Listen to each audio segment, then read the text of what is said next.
Актер Ли Чон Чжэның ең ұятсыз рөлі. Актер Ли Чон Чжэ ол «Игра в кальмарадағы» Сон Ки Хон ғой, 456-шы.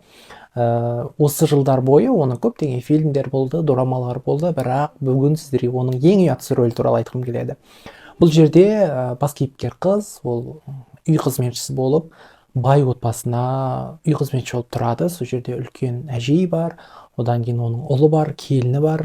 Ұлы үлкен кісі, Ли Чон Чжэ ойнайды.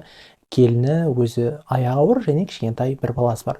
Осының барлығына, осы барлық адамдарға үй қызметшісі қарау керек. Бір күні сол үйдегі ер адамның көзіне жаңағы үй қызметші түседі. Ол жерде енді 18 бөлуші жерлер бар, әрине ашық көрсетілген. Сондықтан да бұл Ли Чон Чжэның ең ұятсыз рөлі деп атадым. Фильмнің аты «Служанка» деп аталады, 2010 жылы шыққан.